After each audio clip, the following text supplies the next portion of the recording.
ألم يعلموا أن الله يعلم سرهم ونجواهم وأن الله علام الغيوب.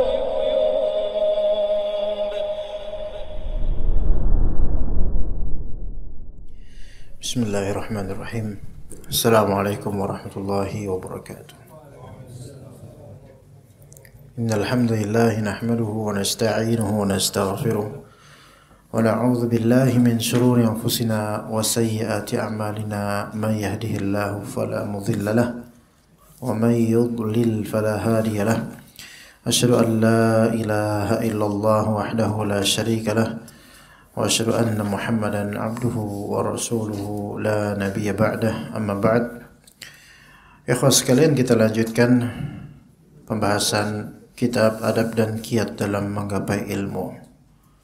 Di antara hal-hal yang sepatutnya kita perhatikan, yaitu nomor 4, yaitu mencari tahu pelajaran yang tertinggal. Alhamdulillah kita bertemu lagi ya di majelis ini ya. Belum lama kayaknya kita tidak berjumpa ya. Rasanya itu luar biasa, seperti 2 pekan kita nggak ketemu ya. Rasanya itu kayak 2 pekan gitu ya. Masya Allah, padahal baru sebentar. Satu sesi atau 1 pekan kita lewat dan kita bertemu lagi, tapi insya Allah tidak ada pelajaran yang tertinggal. Di sini nomor 4, mencari tahu pelajaran yang tertinggal. Nomor 4 ini berarti lebih ke durus atau dars, pelajaran kajian rutin ya. Karena biasanya kalau kajian tematik itu kiat nomor 4 ini nggak kena, karena tematik itu kan musiman ya, di awal setelah lebaran misalnya ya. Makanya maksud dari nomor 4 ini mencari tahu pelajaran tertinggal, yaitu di kajian-kajian rutin. Adapun di kajian-kajian tematik, maka bagaimana bisa disebut tertinggal sementara itu kajian hanya sekali, selamat besok ganti dan seterusnya. Dan ikhwah sekalian, kembali Anda juga menegaskan bahwasanya mayoritas DKM maupun panitia kajian terutama Jabodetabek ini adalah orang-orang yang sejatinya tidak mengerti manhajiyah dalam ta'allum dan ta'lim, tidak mengerti metodologi dalam hal belajar maupun mengajar. Di antara contoh, ada tawaran ke anak di suatu masjid yang masyhur lah di suatu daerah Jabodetabek lah, yang mana adalah salah satu ustadz yang rutin di sana, dan juga anak juga udah lama rutin di situ. Namun qadarullah karena pandemi jadi stop. Ada salah satu ustadz yang rutin di sana. Kemudian karena anak hadir di salah satu hajatnya beliau, maka beliau menawarkan ke DKM tersebut dan panitia, tolong gantikan anak dengan Ustadz Hasan, selang-selingkan tolong. Anak gak ngerti maksudnya gimana ya. Tapi akhirnya direalisasikan dan Anda diberi tawaran, Ustadz tolong Ustadz isi kajian tempat kami. Yang mana Anda dulu di situ rutin kajian kitab dulunya, bersama juga asatidzah lainnya. Alhamdulillah kajian rutin, insyaallah tolong tentukan kitabnya Ustadz, tolong tentukan kitabnya dan apa temanya pekan depan Ustadz. Nah, bilang, apakah ini rutin? Kalau ada kitab rutin, insyaallah rutin. Rutinnya gimana ini? Pekan pertama tiap bulan atau gimana? Enggak, Ustadz, antum gantian sama Ustadz Fulan yang menghibahkan salah satu ininya ya, apa namanya, sesinya untuk anak. Maksudnya gimana? Maksudnya per 2 bulan sekali kajian kitab tersebut. Bilang, Ana sebenarnya pengen bilang, apa ya? Are you out of your mind gitu? Antum punya pikiran gak sih? Ana pengen ngomong gitu, cuman DKM, posisinya Ustadz ini. Beliau DKM sekaligus Ustadz juga sebenarnya. Dia bilang nggak bisa. Ini nggak bisa kalau kajian kitab 2 bulan sekali. Apa artinya kajian kitab? Dan ini posisi beliau ini talibul ilm juga gitu loh, Ustadz juga. Maka nggak bisa, Syekh, ana nggak bisa seperti ini. Apa artinya kajian kitab kalau 2 bulan sekali? Ana bukan masalah ganti-gantian dengan Ustadz fulan, bukan masalah itunya. Tapi kan antum menginginkan anak kajian kitab. Dan dijadwalkan 2 bulan sekali. Jangan kan 2 bulan, ikhwan. Sebulan sekali aja sebenarnya kurang relevan kajian kitab itu. Karena yang bawa kitab pun udah lupa sampai mana, udah lama, udah sebulan berlalu. 2 pekan sekali itu udah apa ya, mentok lah kita. Nah, sepekan sekali oke lah. Kau bisa setiap hari, kalau setiap hari enggak mau, ya capean aja karena jauh. Tapi maksud anda di sini, ikhwan, lihat, ini salah satu dari contoh banyak sekali orang-orang tidak mengerti manhajiyah dalam ta'allum, bahkan mereka itu juga ustadz, maksudnya ustadz yang mungkin belum lama lulus dari Libya atau Madinah, nggak ngerti gimana cara ta'allum dengan manhajiyah yang benar, apalagi ta'lim ke masyarakat. Dan juga tadi ini bukan berkeluh kesah, enggak, ini pelajaran buat kita, ikhwan. Dan antum tidak tahu siapapun dari mereka. Anda men-share postingan atau poster kajian kitab Al-Adab Al-Mufrad di salah satu tempat di Jakarta. Teman anak kemudian teman sekelas, sama-sama Libya. Dan beliau juga alhamdulillah seorang ustadz. Dan juga beliau kiai sekarang menjadi kiai di pesantrennya lah. Dan populer di santri-santri, populer lah karena udah jadi ustadz kabir di pesantrennya. Beliau kemudian bertanya-tanya, ini kitab adab mufrad apa orang-orang awam bisa ngerti ya, Ustaz? Mungkin tanya Ana bilang, lah kenapa enggak? Ana ngajarin selama ini al-adab al-mufrad di Cempaka Putih, di Taman Sari. Alhamdulillah, semua paham karena cukup hadisnya jabarkan, jelaskan, dan semua paham tentang akhlak. Terus anak tanya balik, emang antum nggak paham kitab adab mufrad seperti apa? Udah baca belum? Anak tanya gitu ke teman anak yang seusia anak, lulusan seperti lulusan anak Libya. Beliau bilang apa? Anak belum pernah baca kitab itu, anak nggak tahu. Dan itu jawaban tersebut, jawaban yang bagi anak jawaban yang menghinakan sebenarnya.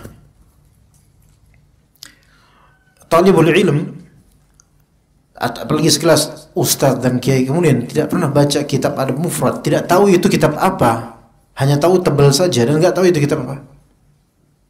Ini sebenarnya musibah. Dan ini levelnya level apa? Level ustaz.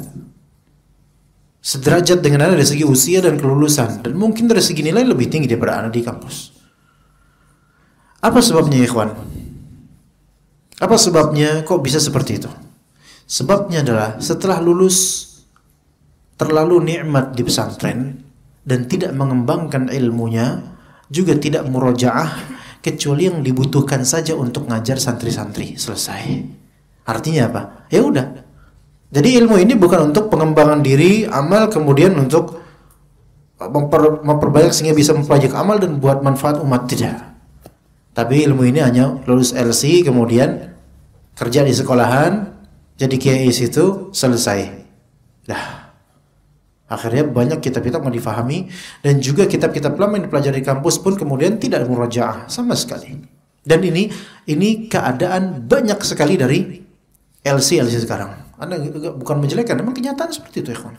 Seandainya LC baik Madinah atau Sudan atau Libya sekarang semuanya betul-betul ilmunya mereka, udah kuat sekali Ahlus Sunnah sekarang. Karena lulusan LC banyak, tiap tahun berapa? Bisa ratusan. Tapi kenapa kok malah kebanyakannya justru tidak fokus ke ilmu lagi, sebagian fokus di yayasan. Bahkan sampai level MA, doktor, kemudian malah lebih banyak di birokrasi dibandingkan dengan ilmu syar'i. Musibah. Ini bukan mencari tahu pelajaran tertinggal lagi. Sudah tahu, tapi ketinggalan. Lihat, sampai derajat atas saja bisa seperti ini, maka kita jangan kemudian bilang, Ustadz juga ada yang kayak gitu. Iya banyak, tetapi jangan kita seperti itu ya kawan. Istiqomah. Istiqomah. Terus. Cari tahu kemudian ilmu, terus. Jangan berhenti. Walaupun banyak dari dai-dai yang berhenti dari menuntut ilmu karena sudah merasa nyaman dan aman. Istri sudah punya, mobil sudah punya, jemaah sudah punya. Ini dia terfitnah. Sudah punya jemaah. Yang royal dan loyal. Yang royal karena fulusnya, yang loyal karena fanatismenya. Ini enggak benar. Maka jangan merasa aman siapapun dari kita, ikhwan. Juga talib atau murid atau kalangan awam dia seperti kita ini. Kalau mau ngambil contohlah para masyayikh kibar. Contohlah asatidzah yang mereka betul-betul mengembangkan ilmunya, bukan merasa cukup dan aman dengan ilmu yang dipunya sekarang. Enggak. Mengembangkan ilmunya, terus mengeksplor ilmu dan tidak berhenti dari menuntut ilmu ataupun mengajarkan ilmu. Begitu jemaah sekalian. Ya. Itu kejadian belakangan ini yang Anda sangat kecewa dengan apa-apa yang tampak, dan semoga Allah Ta'ala angkat derajat beliau-beliau ini. Jangan pernah kita menyanyiakan pelajaran yang terlewatkan. Menyanyiakan pelajaran yang terlewatkan, dan ini yang banyak terjadi, baik dari kalangan da'inya maupun mad'unya. Pelajaran terlewatkan, khalas, sudah selesai, lewat, atau lewat karena absen. Memang terkadang kita berhalangan, atau ada beberapa kepentingan yang tidak bisa ditinggalkan. Itu masyhur, sahih, sehingga mengakibatkan tidak bisa hadir dalam majelis ilmu yang biasa kita rutinkan. Lihat di sini berarti masalah kajian kitab rutin, bukan kajian tematik. Ya. Maka jika Anda adalah orang yang terbiasa hadir di majelis tersebut, berhati-hatilah jika Anda telah melalaikan pelajaran yang Anda lewatkan.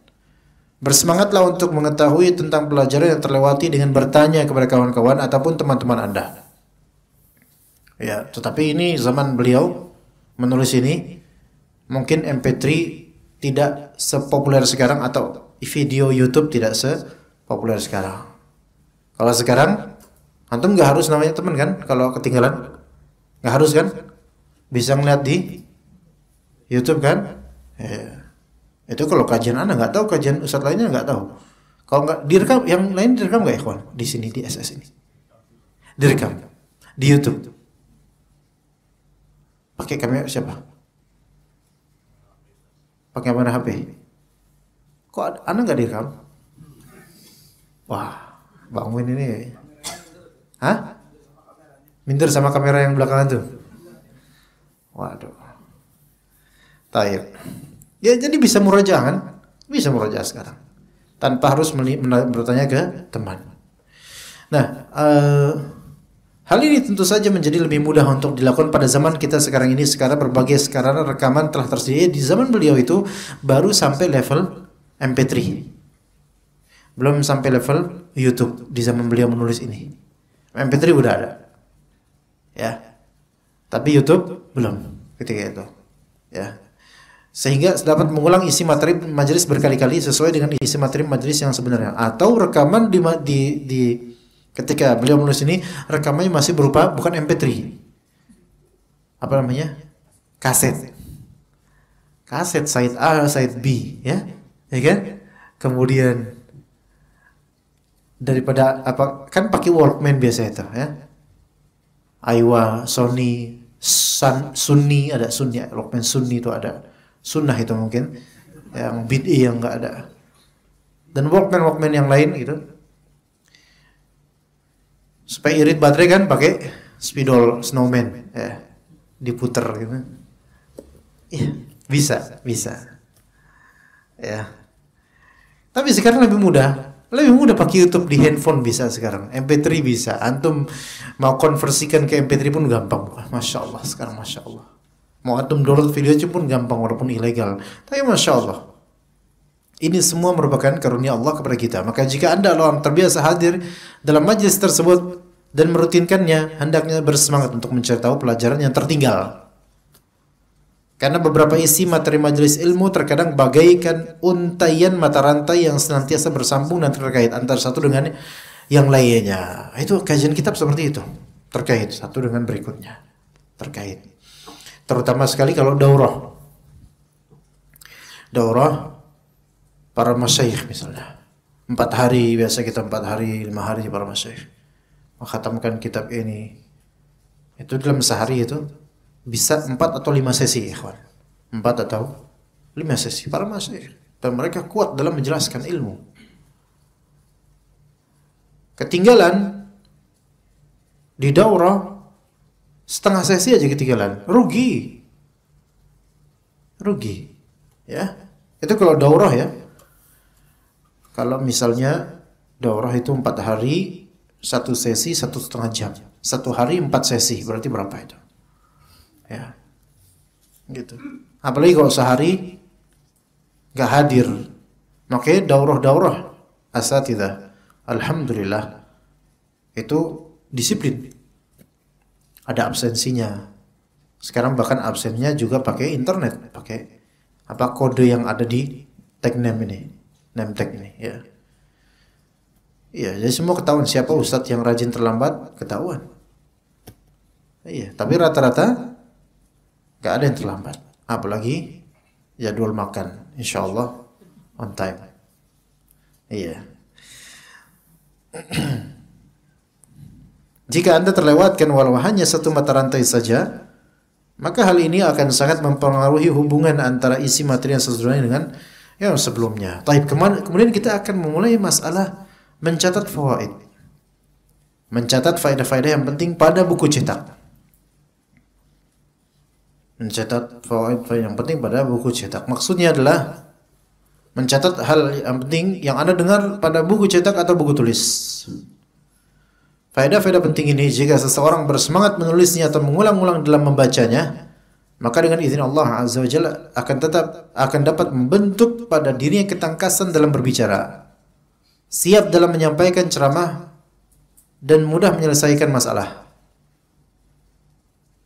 Jadi kalau misalnya antum semangat menulis faedah atau rumus dalam kitab, atau mengulang-ulang dalam membaca kitab dan faedah yang antum tulis di kitab cetak terutama, atau dari kitab cetak kemudian antum konversikan, salin ulang ke kitab catatan. Kalau emang antum rajin ya. Jadi di majlis tulis, karena ustadznya agak cepat kalimat antum tulisnya tuh, semerawut. Iya, kayak sawah baru dipanen. Masya Allah tulisannya. Di rumah antum murajaah, antum tulis ulang dengan rapi di buku catatan. Kemudian antum murajaah besok lagi melihat, Masya Allah. Hal seperti ini ikhwan akan membentuk pada diri talib ketangkasan dalam menjelaskan ilmu yang dia dengarkan, catat, dan ulang. Dan itu sir dan salah satu rahasia beberapa asatidzah yang memiliki kecakapan dalam menjelaskan. Ya, itu. Di antara ustaz Ahlus Sunnah di negeri ini yang di antara mereka yang Anda mempertimbangkan termasuk yang sangat baik dalam mendelivery maklumat terutama masalah akidah adalah Ustaz Abdullah Taslim. Hafizahullah. Di antara ya. Antum rata-rata mungkin melihat beliau hanya di sisi beliau punya istri 4. Itu sisi lain, enggak usah itu aja yang dilihat. Ilmunya lah yang dilihat. Ya. Ketika beliau menjelaskan masalah akidah, menjelaskan kajian lah, al-muhim kajian. Kerap kali terutama di kajian tematik, beliau tidak membawa kertas, tidak membawa buku, melainkan mengalir dari apa yang ada di benak beliau, dan itulah ilmu sejatinya. Benar nggak? Yang kenal tahu kan ya? Masa nggak tahu Ustaz Abdul Taslim? Ustaz Hasan tahu Ustaz Hasan? Alhamdulillah. Asalnya mana Pak? Ini Pak Sulawesi mana Pak? Ya, Hah? Masya Allah. Yang lahirnya tahun 2000 itu bukan? Yang lahir tahun 2000 mana? Kadzabta. Libur ya. Stres. Jadi tadi apa? Beliau, Masya Allah, kalau menjelaskan, mendelivery apa adanya dari benak beliau, terutama masalah akidah dalam kajian tematik terutama. Kalau kajian kitab ya beliau bawa kitab. Dan Anda perhatikan itu. Dan mengalir cepat. Mengalir. Biasanya yang sepertinya inilah ilmu coba. Yang ada pada dirinya ini, bukan yang terdikte di kitab-kitab semata. Ini ya ilmu, ya di kitab ilmu. Tapi natural dari apa yang beliau fahami, ngalir. Kadang beliau cuman pakai kertas kecil. Mungkin itu hanya catatan bagian apa, mungkin kerangka kajian aja. Isinya ya dari beliau. Poinnya aja. Iya. Apa sirnya di antara sirnya? Ya Anda perhatikan ketika beliau belajar di daurah-daurah lah. Yang Anda ingat ketika daurah Syekh Abdul Razak Al-Badr di Pekanbaru, di Masjid Abu Darda, ya, tahun 2018 kalau nggak salah. Di situ Syekh Abdul Razak membahas kitab Syarhus Sunnah Al-Muzani, karya Imam Al-Muzani, muridnya Imam Syafi'i. Dan Imam Syekh Abdul Razak punya kitab namanya Ta'liqah ala Syarhus Sunnah Al-Muzani rahimahullah.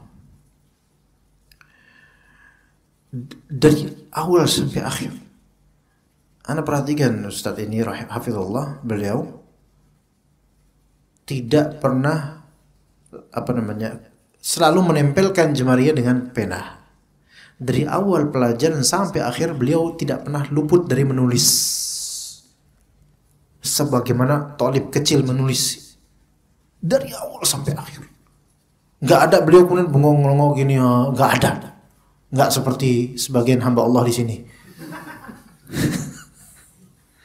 Syekh Akhuk.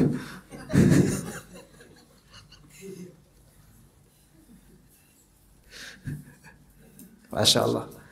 Dan itu Anda pelajari itu sir mengapa beliau lancar dalam berbicara. Karena talib kita ini ketika kita mencatat faedah, kita itu sedang merekam ilmu dan intonasi dan kalimatnya syekh atau ustaz. Dan terekam kemudian di hati kita, lebih terekam. Dan ketika kita murajaah, seolah-olah kita sedang membaca audiobook atau membaca kalimat yang bersuara dengan suara guru kita sendiri. Yang akhirnya tertirukan. Seseorang itu dalam berbicara meniru dengan apa yang dia dengar. Dan maklumat yang ada pada dirinya itu meniru dari apa yang dia catat. Oke, beliau lancar karena skill dalam menulis dan mencatat ini juga lancar. Di mana juga poin sebab kelancarannya dalam menjelaskan. Karena ya kawan, mencatat faedah itu perlu dzakirah, ingatan yang kuat terhadap kata-kata yang disemburkan oleh sang pemateri. Iya, kan kadang-kadang walaupun ustadznya nggak cepat ngomongnya, tapi antum misalnya bawa poin, udah selesai poin yang disebutkan ustadz nggak ngulangin.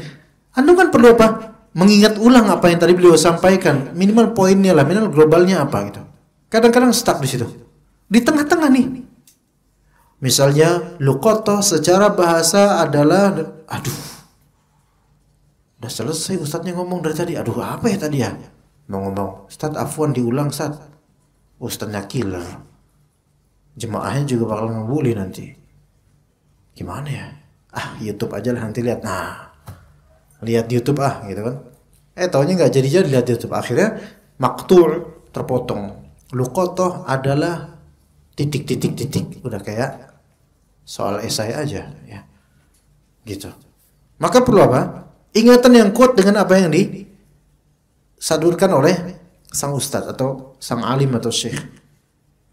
Nah, terbiasa mencatat dan terbiasa mengingat apa yang diucapkan para guru, Di dalam majlis langsung itu membutuhkan intibah, yaitu perhatian, zakirah, ketelatenan dan seterusnya. Dan itu akan terrefleksikan di majlis ketika ngajar atau ketika berbicara. Iya, seperti itu insyaallah. Ya. Makanya di sini juga disebutkan dengan izin Allah akan dapat membentuk pada dirinya ketangkasan dalam berbicara, siap dalam menyampaikan ceramah, dan mudah menyelesaikan masalah karena pembukuan dan pemetaan, mind mapping tentang ilmu yang dipelajari itu sudah tersanubarikan. Baik, di sini saya nasihatkan kepada Anda wahai saudaraku, jika Anda membeli buku, janganlah Anda letakkan di deretan rak atau perpustakaan pribadi Anda kecuali setelah Anda membaca buku tersebut secara global. Ya, ini pilihan ya, susah juga kalau kayak gitu. Yaitu dengan melihat siapa penulisnya. Pembahasan apa saja yang ada dalam buku itu. Dengan melihat daftar isinya. Dan Anda bisa menghemat waktu Anda dengan melihat judul-judul babnya saja. Karena itu mewakili secara global kerangka khitahnya. Apabila hal ini dapat Anda lakukan, maka sungguh Anda telah memiliki pengetahuan tentang apa saja dalam buku yang telah Anda beli. Terkadang ada di antara kita yang merasa heran dengan dirinya sendiri dan bahkan terkadang menganggap dirinya sebagai orang yang lalai, yaitu tatkala dia membeli sebuah buku yang sama sebanyak 2 kali. Ya. Atau tatkala dia mencari sebuah buku, padahal buku tersebut sudah ada di perpustakaan pribadinya selama berbulan-bulan atau bertahun-tahun mungkin.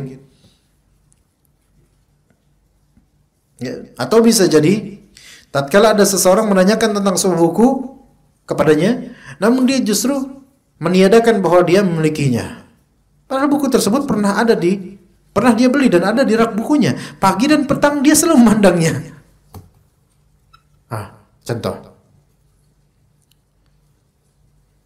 Antum pernah beli buku yang waktu itu populer, Ada wa Dawa misalnya. Misal. Pernah dengar buku ini cuma? Jangan-jangan Anda tanya kasusnya sama lagi. Gak pernah Sat, padahal ada di rak antum. Nah ini antum. Ada wa Dawa tahu? Taib. Faidul Faid tahu nggak? Faidul Faid? Ini yang mulai. Sutra Ungu.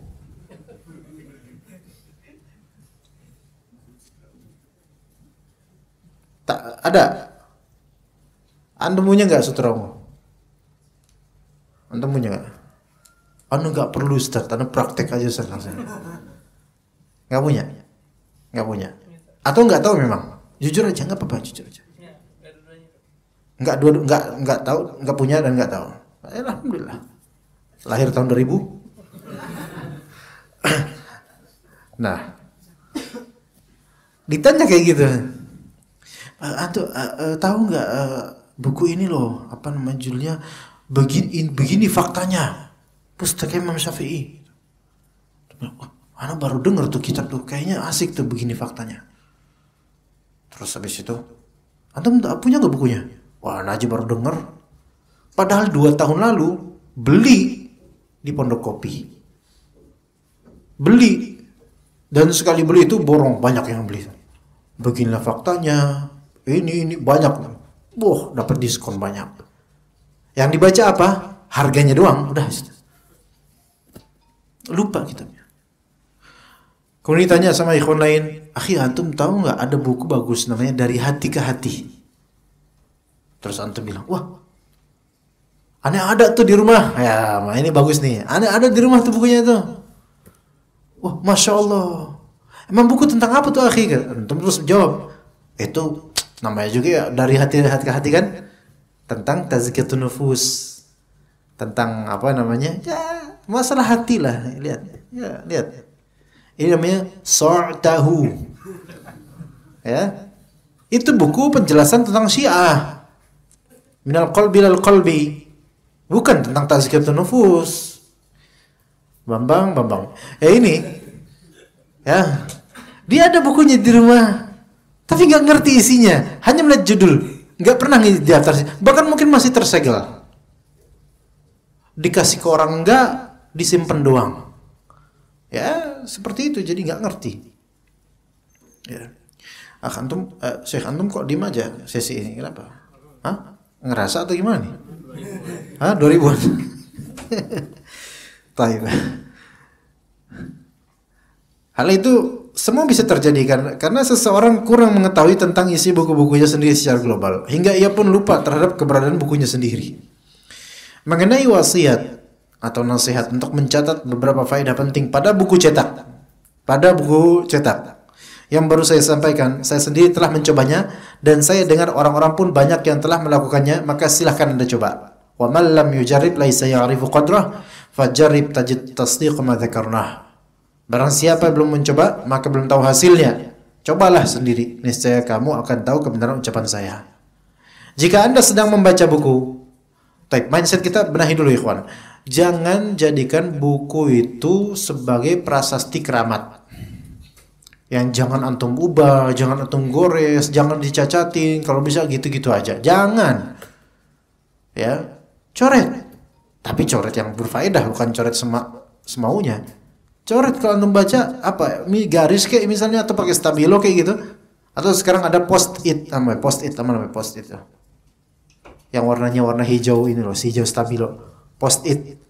Dia nempel di itu. Terus ada catatan, kalau emang antum nggak mau mengotori buku ini, ada post-it ditempel di kertas cek gitu.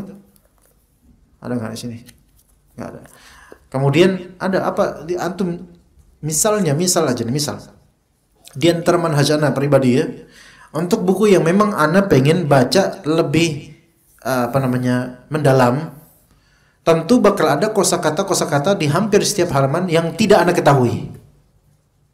Kadang ada garis bawahi kosakata ini yang Anda tidak tahu artinya apa, atau frase ini artinya apa. Pada waktu ini nanti Anda akan buka HP atau kamus dan Anda cari maknanya. Oh, ini maknanya. Kemudian kadang pakai post-it tempelan itu, kadang langsung di bagian atas kitab pojok, di kertas paling atas, di bagian atas. Misalnya adlaja artinya apa? Sa'robil lail misalnya, anak tulis begitu ya di halaman-halaman itu. Biasa gitu untuk beberapa kitab, nggak semua kitab ya. Dan ini mungkin bisa kemudian manhaj ini antum pakai ketika membaca buku bahasa Arab, memang antum bisa bahasa Arab ya. Atau pakai baca buku bahasa Indonesia misalnya, terjemahan. Ada lafal yang antum tidak paham maknanya karena dia enggak diterjemahkan dan pakai istilah syar'i. Contoh di sini ada al-jarh wa ta'dil. Apa artinya? Antum enggak tahu. Mungkin antum cari di internet. Al-jarh wa ta'dil, ada al-jarh artinya adalah misalnya menyebutkan kesalahan atau aib atau menilai salah seseorang dalam periwayatan. Misal, ta'dil adalah begini-begini. Antum kemudian catat di atas itu. Enggak apa-apa pakai bahasa Indonesia, catat. Nah, atau berupa hal-hal yang menarik yang ada di buku atau di dalam majelis tersebut. Dan jika Anda telah selesai dari membaca, kemudian Anda baca catatan-catatan penting yang ada dalam buku itu, maka Anda akan merasa bahwa Anda telah mengumpulkan perbendaharaan yang sangat besar. Terlebih lagi jika catatan-catatan tersebut Anda tata dengan rapi sesuai dengan bab-babnya. Tapi sekali lagi ini ikhwan, tergantung dengan kitab yang antum sedang pelajari. Kemudian penyampaian dari syekh atau ustadz antum. Ya. Enggak semua kitab itu antum bisa catat panjang. Contohnya ini kitab ini enggak bisa kita banyak-banyak catat panjang dari ustadz karena ini kan enggak membutuhkan banyak dalil ikhwan. Ya, jadi ini butuh hanya penjelasan pengalaman dan seterusnya. Ya. Kemudian juga kadang-kadang tergantung penjelasan ustadznya. Ada ustadz atau syekh atau muallim lah pokoknya guru yang memang kalimat-kalimatnya taksiliyah, yaitu memiliki landasan ilmiah dan bisa memahami nusus dan teks secara komprehensif sehingga keluar darinya penjelasan-penjelasan yang luar biasa. Antum catat. Tapi ada juga dai atau muallim yang kalamnya hanya ya udah, ya tidak seberapa qimah gitu loh, nilainya nggak seberapa, sehingga nggak perlu antum catat. Ada yang seperti itu. Jadi tergantung juga dengan gurunya. Dan sejujurnya manhaj atau metodologi mengajar di santri ini untuk tema ini, untuk kitab ini berbeda dengan mengajar di beberapa tempat. Di kitab ini ada lebih banyak retorika ya kawan, pengalaman dan seterusnya. Ini nggak membutuhkan banyak dalil untuk hal-hal seperti ini. Misalnya mencatat buku dengan cara apa, kan nggak ada dalil. Ini gimana dalilnya? Terserah antum, ini pengalaman aja. Dan maka bisa antum dapatkan misalnya beberapa teman kita ada yang biasa ikut kajian ana di Masjid Al-Qura misalnya. Ya. Jati apa sih? Jati Cempaka apa? Metodenya di situ apa di sini beda nggak? Beda. Di situ Anda agak teriak. Ya, karena penjelasan kitab tauhid. Bisa dicatat nggak sih? Bisa. Apa yang di sana beda dengan di sini? Beda medannya, beda juga kitabnya, beda model kitabnya, dan beda cara mensyarahnya. Kemudian kajian kitab tauhid yang ada di Al-Qura itu yang tapi masih vakum sekarang, dengan kajian kitab tauhid yang ada di Masjid Hijau. Maksudnya alhamdulillah Allah kasih anak mengampu kajian Masjid Hijau. Itu juga beda. Di sana lebih berat lagi. Dan untuk mencatat, para talib mencatat di sana lebih banyak bakal dapat catatan. Jadi likulli maqamin maqal. Untuk setiap maqam maqal. Memang di sini ikhwan salafiyin, ya betul. Talibul ilm betul. Tetapi maqamnya adalah yang kita bahas ini lebih ke pengalaman, bukan ke dalil atau syarah ulama. Enggak. Adapun yang di Al-Qura yang ikut 50% itu orang awam yang enggak kenal dengan orang biasa. Maka gabungkan antara retorika dengan syarah ilmi. Kalau di Masjid Hijau lebih berat. Karena rata-rata yang ikut adalah salafiyin, walaupun banyak, dan banyak dari mereka memang betul-betul pengen mencatat. Jadi beda. Ya, setiap tempat ada konteksnya. Nah, jadi di sini pertimbangkan, tidak semua kajian kita kemudian antum bisa mencatat banyak, tidak semua. Imma karena memang kitabnya yang tidak perlu lagi antum banyak catat terhadapnya, atau imma memang ustadznya ketika itu memilih metodologi yang tidak membutuhkan untuk talib banyak mencatat. Iya. Contoh misalnya Pak Idrus mengadakan kajian pegawai, ya, yang teman-teman itu, ya, itu nggak perlu nyatat banyak itu. Kan teman-temannya wong desa rata-rata dan mereka anak-anak muda yang mau ngaji aja alhamdulillah Pak ya. Maka nggak perlu berat-berat ilmiah kemudian ini terbaik ini itu, mereka kabur nanti. Ada caranya. Ya, jadi pilih kemudian kalau memang antum melihat Ustadz Fulan ini misalnya dalam ilmu fiqih, masya Allah, ketika beliau menjelaskan pasti ada penyebutan definisi penjelasannya dan seterusnya, kerumitan di buku itu dijelaskan oleh beliau, maka itu pantas untuk banyak dicatat kalimatnya. Ya, begitu ya kawan. Kemudian jika Anda membaca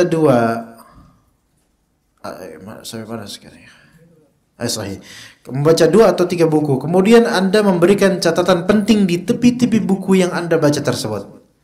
Kemudian Anda meringkasnya dan menatanya dengan rapi. Lalu Anda gabungkan dalam satu kitab, satu buku khusus, maka Anda akan memiliki banyak faedah menarik yang bermacam-macam. Baik dalam masalah akidah, usul, masalah jarh wa ta'dil, itu dalam ilmu hadis, masalah nahwu, masalah akhlak, masalah mustalah hadis dan lainnya. Bisa dengan notes seperti beliau atau dengan binder seperti beliau. Atau enggak punya notes, enggak usah binder, ya udah dikulit aja terus. Iya, kalau enggak punya duit ya. Dulu Imam Syafi'i itu dikulit nulisnya. Bukan kulit pribadi ya, kulit kambing, kulit apa yang bekas lebaran itu. Masya Allah, itu ajaib tuh. Antum tulis di kulit yang biasa jadi beduk tuh. Antum tulis pakai lafal bahasa Arab. Belagak jadi Imam Syafi'i. Wah. Pakai pena dan ada sayap burungnya di pena itu. Iya, masya Allah, pendekar ini ya. Masya Allah. Apa yang antum tulis? Apa antum tulis? Allahu a'lam. Hendaknya Anda pun memiliki buku catatan yang mencakup berbagai macam faedah yang tertata rapi. Ikhwan, ini semua sangat idealis. Ya, kenyataannya kita susah untuk seperti ini ya. Tapi kalau antum bisa, masya Allah. Tapi kalau nggak bisa, ya khalas, apa adanya antum aja. Apa yang membuat antum mudah untuk mendapatkan maklumat, tafadhol. Al-muhim catat. Di antara sisi idealisnya yang kalau bisa ya, rapih. Seperti ada bagian yang khusus tentang faedah-faedah usul. Ada bagian khusus tentang faedah-faedah nahwu. Ada bagian khusus tentang jarh wa ta'dil dan seterusnya. Maka Anda akan melihat bahwa Anda mampu menyampaikan berbagai khutbah dan juga ceramah-ceramah serta mampu menulis berbagai macam cabang ilmu secara independen tersendiri. Terlebih lagi faedah-faedah semacam ini sangat jarang sekali terkumpul dalam satu buku tertentu. Namun Anda dapat menjumpainya dari berbagai buku yang telah Anda himpun dalam satu buku. Dan kalau bisa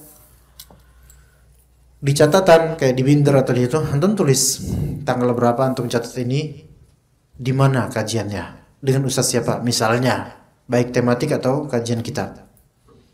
Atau begitu pula bukan di kajian, tapi antum baca kitab misalnya. Antum baca kitab apa? Antum baca kitab apa? Kitab apa selain kitab ini? Syarah Bulughul Maram misalnya. Syarah Bulughul Maram. Antum baca kitab itu. Antum targetkan hari ini antum membaca syarah terhadap 3 hadis saja dari kitab At-Taharah. Dan itu telah menghabiskan kira-kisaran 25 halaman dalam satu hari. Misalnya antum baca itu. Lagi liburan. Iya, start antum ini tulis ya, bismillah. Terus antum gariskan yang menurut antum penting. Ya, terus kalau memang benar bisa sampai 25 halaman, alhamdulillah 3 hadis selesai. Maka beri garis, tulis tanggal, tanda tangan. Iya. Menunjukkan pada tanggal ini sudah selesai 25 halaman. Ntar tambah lagi besok atau lusa atau mungkin pekan depan kalau mau. Begitu lagi 3 hadis dan seterusnya. Bisa nggak kira-kira? Bisa insyaallah. Iya. Dan dapat saya tambahkan juga satu faedah agar Anda dapat menjadikan ilmu itu tidak tercerai-berai dari benak Anda. Dan akan tetap mudah untuk diingat kembali ketika Anda akan membutuhkannya. Caranya, sebagai contoh, ketika Anda membaca satu buku seputar mimpi buku ini tentang mimpi, kemudian Anda membaca buku lainnya bermacam-macam, namun di dalam buku-buku lainnya tersebut Anda mendapatkan banyak faedah seputar mimpi, maka hendaknya Anda bersemangat untuk mengeluarkan faedah-faedah dari buku tersebut, bisa dengan menuliskan nomor-nomor halamannya saja pada sampul bagian belakang buku, misalnya tentang masalah mimpi tersebut, bisa Anda tuliskan, lihat buku ini, lihat buku ini. Ngerti gak ya kawan? Contoh masalah fikih ya. Kalau mimpi kan kita enggak mempelajari ilmu mimpi. Contoh, antum pengen sekali mendalami ilmu fikih. Ya. Antum beli kitab misalnya namanya Fiqhus Sunnah karya Said Sabiq. Contoh saja. Kemudian antum mau memulai, anak kan pedagang, anak pengen mulai dari kitab Al-Bay' jual beli. Mulai dari kitab jual beli. Ternyata disebutkan definisi jual beli secara lughah dan syar'i. Kemudian dalil-dalil diperbolehkannya atau dianjurkan jual beli. Dan antum juga kemudian punya di rumah kitab apa? Fikih muamalah kontemporer. Betul nggak? Apa namanya? Halal haram. Apa kata Ustaz Irwandi yang sekian jilid sekian cetak itu? Harta haram muamalah kontemporer. Atau anak telepon dulu Ustaz Irwandi buat tahu jawab. Itulah pokoknya harta haram muamalah kontemporer. Itu kan nanti akan ada definisi-definisi itu. Misal dalam kitab Fiqh Sunnah ini ada bab riba. Riba nasi'ah gitu. Riba nasi'ah adalah pakai bahasa ini diterjemahkan gini. Antum komparasikan kemudian dengan definisi versi Ustaz Irwandi. Misal, ternyata versi Ustaz Irwandi lebih lengkap misalnya. Maka versi Ustaz Irwandi ini antum tulis juga di kitab Fiqh Sunnah ini. Gitu.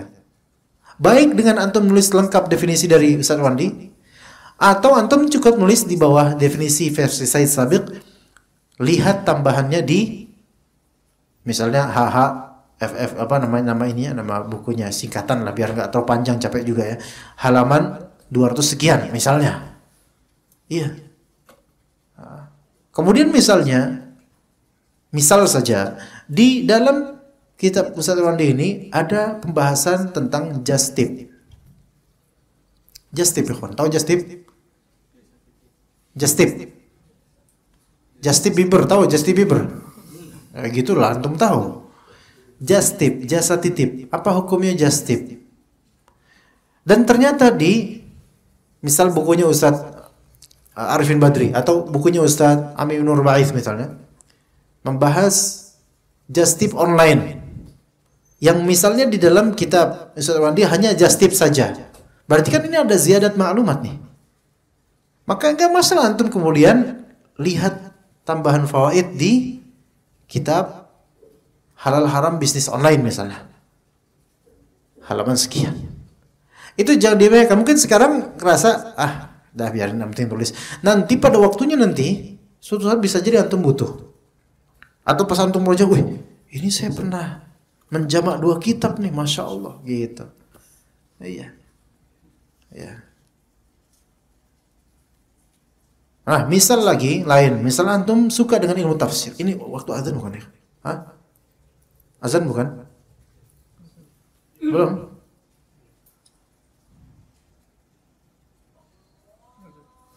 Ya kan? Firasatannya emang gak bisa didustakan nih kawan. Ya, azan dulu, fadhal. Baik, juga boleh Anda ceritakan ya kawan, di antara hal yang menjadi pengalaman atau kita khatamin dulu ini ya sebentar sebelum Anda cerita, insyaallah akan ada kalimat-kalimat yang tersisa di sini.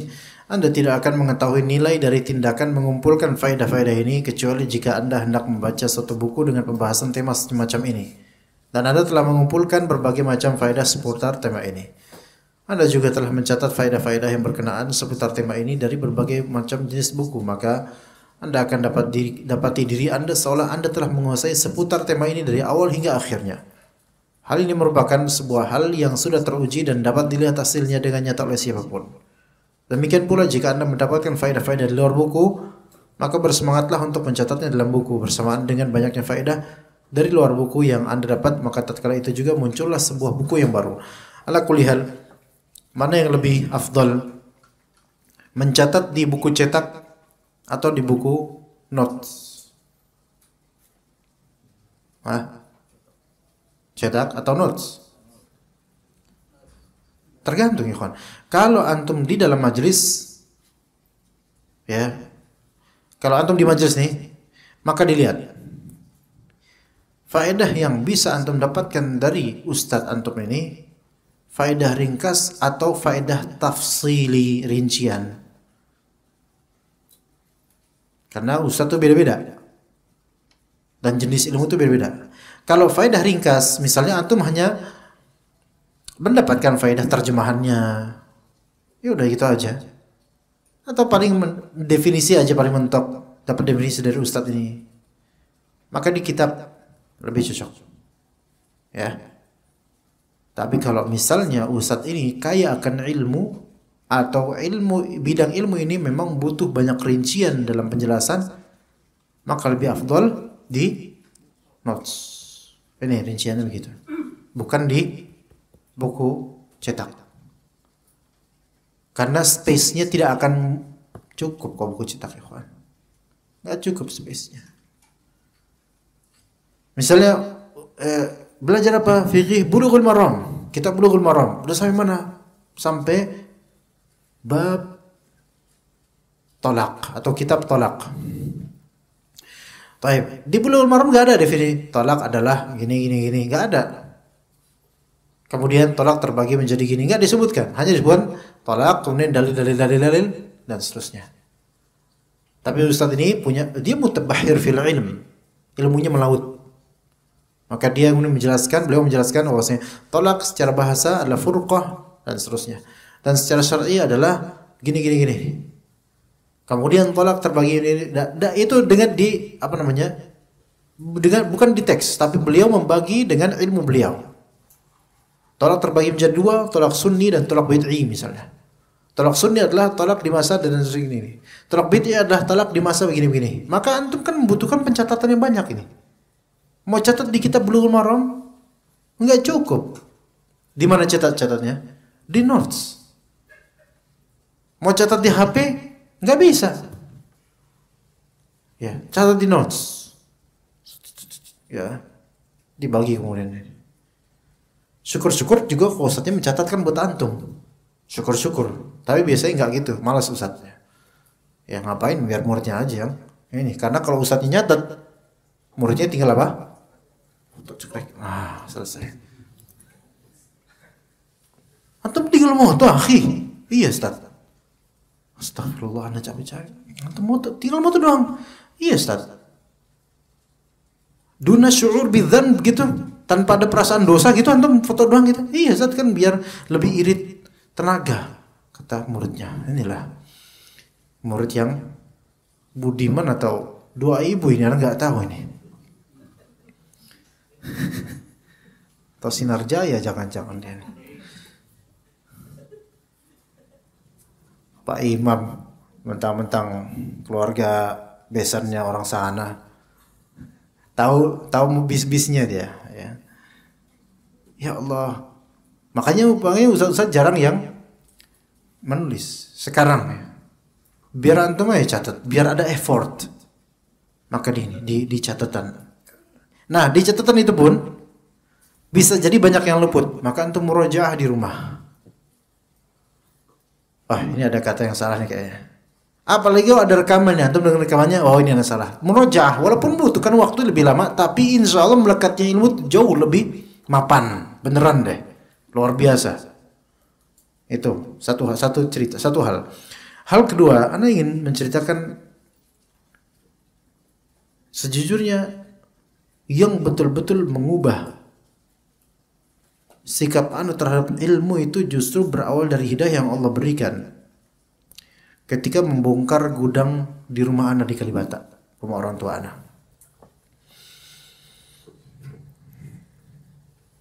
Ana buka gudangnya, buku, laba-laba dan sarangnya dan seterusnya. Itu udah nggak tahu ketahuan berapa kali ana bersin di gudang itu. Kemudian ada buka buku-buku kan, buku-buku jadul lama sekali.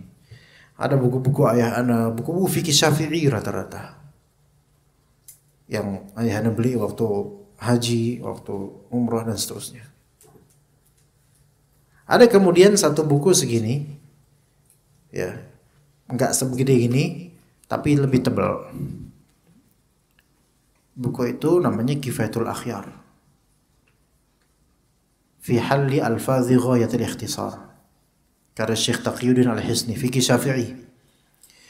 Anda buka, ternyata nama ibu Anda tercantum di situ. Ya, sama tanda tangannya. Anda buka, ternyata ibu Anda rajin mencatat. Jadi ini bahasa Arabnya, di bawahnya ibu Anda mencatat bahasa Indonesianya. Ada yang buka pensil, ada pakai pulpen. Itu sekitaran tahun 70 sekian atau 70 ya. Dan itu ternyata pelajaran di madrasah Syafi'iyah di Tebet. Ya, At-Tahiriyah. Ya. Jadi anak-anak SMA ketiga itu belajarnya kajian kitab Kifayatul Akhyar. Anak-anak sekarang TikTokers ya.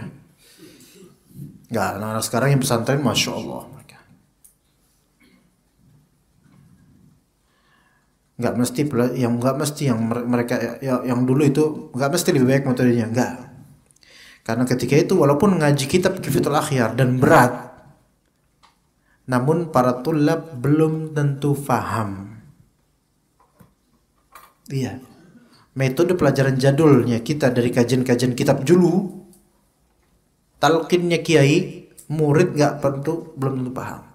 Sekarang tanya di majlis-majlis yang misalnya qala Muhammadun, qala Muhammadun, kayak gitu misalnya. Kemudian misalnya faidah misalnya, idza syariba ahadukum falyaqul ba'dahu. Ulangin. Sering dengar gak kayak gini, talqin-talqin ini kan? Di majelis-majelis umum, kajian kitab itu. Mbah-mbah kemudian banyak yang buka kitab juga, kitab kuning. Hanya kiai ngomong ditalqin. Ngomong dia, terus mencatat faedahnya cuman terjemahan doang. Tapi bis itu tidak ada implementasinya. Karena banyak dari orang-orang zaman dulu, bahkan mungkin sampai sekarang juga banyak, ngaji kitab itu yang penting ono kitabe. Sing penting sorogan. Yang penting ono kiai ini. Ono guru ini daripada belajar dewekan, sing belajar dewek ya itu gurunya setan. Gitu. Yang penting ada gurunya, paham nggak paham. Pokoknya apa yang diomongin guru itu bener. Tapi kemudian hafal nggak? Bisa hafal ya kawan, matannya bisa hafal. Ada di daerah Madura atau Jawa Timur lomba hafalan apa? Quran? Bukan. Hafalan matan kitab Fathul Mu'in. Yang dihafal matan ya kawan. Kitab Fathul dilombakan itu, Masya Allah. Tapi coba ketika antum mungkin melihat mereka yang pemenang lomba itu atau para kandidat pemenang, lihat cara wudunya, lihat cara selawatannya, lihat cara ibadahnya, antum dapatkan banyak yang nggak sesuai sunnah, nggak sesuai dengan hafal mereka. Karena banyak pengajaran zaman dulu itu, ilmu itu bukan untuk diamalkan sehingga betul-betul sesuai sunnah, bukan. Tapi yang penting ada kiainya, yang penting saya ngaji kitab, yang penting orang melihat saya ini kiai, saya mau calon ustadz dan seterusnya. Sampai situ aja kelas mentok. Ya. Jadi jangan terpaku dengan zaman dulu tuh hebat-hebat apa orang-orang kita belajar kitab Kifatul Akhyar. Enggak mesti. Nah, Ibu Ana itu kemudian ternyata rajin mencatat. Dari situ Ana ternyuh. Masya Allah, ternyata Ibu Ana pernah muda ya, Masya Allah. Kemudian mencatat, dan ternyata sebelum Ana lahir tuh Ibu Ana udah mengkaji kitab-kitab seperti ini. Walaupun sekarang kalau Ana tanya nggak tahu. Iya. Akhirnya kemudian tergugah, kemudian setelah itu Ana mengejar ketertinggalan Ana dan mulai belajar sungguh-sungguh betul-betul, terutama belajar fikih Syafi'i dan kitab Bidayatul Mujtahid dan lain-lainnya. Alhamdulillah Allah Ta'ala mudahkan. Kemudian di antara faedahnya dari kisah ini adalah boleh jadi tulisan antum adalah jejak yang nanti menjadi wasilah hidayah putra putri antum kelak, insya Allah. Sehingga putra putri antum melihat, wah, ini buku Babe nih. Iya, kenapa? Kok banyak catatannya? Iya, kelihatan rajin nih Lah emang rajin. Masa enggak kayak sekarang gitu misalnya.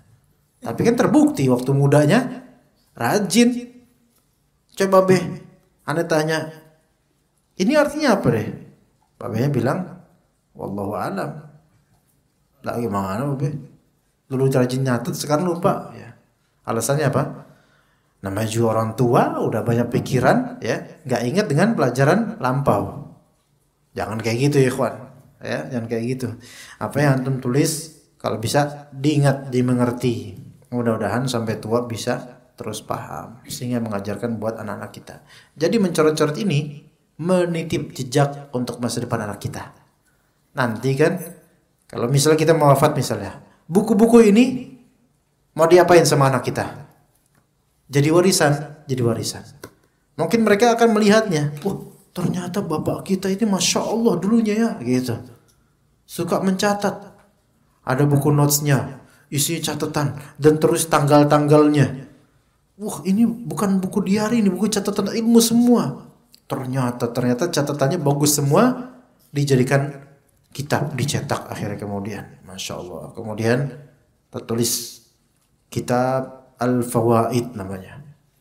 Dulu ulama-ulama dulu mereka tuh punya serpihan-serpihan catatan pengalaman hidup konversi menjadi ilmu dengan kalimat-kalimat yang luar biasa. Jadi mereka menulisnya kitab Al-Fawaid. Di antaranya Ibnu Qayyim Al-Jauziyah punya kitab itu.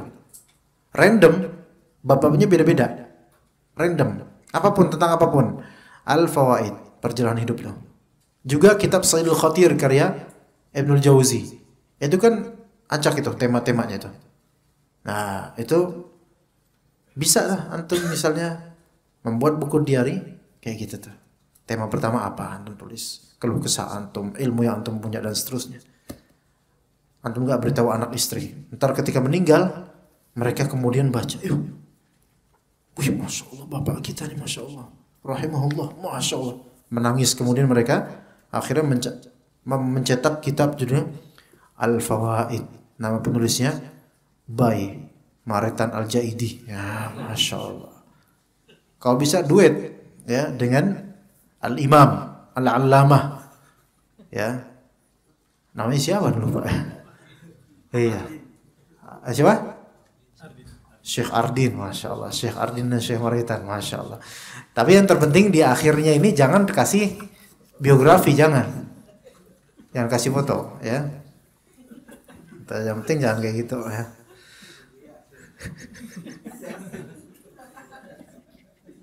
Iya. Kecuali kalau berwarna ya, kalau nggak berwarna jangan. Baik, wassallallahu ala nabiyina Muhammad wa ala alihi wa sahbihi ajma'in. Subhanakallahumma bihamdika asyhadu an la ilaha illa anta astaghfiruka wa atubu ilaik. Wassalamu alaikum warahmatullahi wabarakatuh.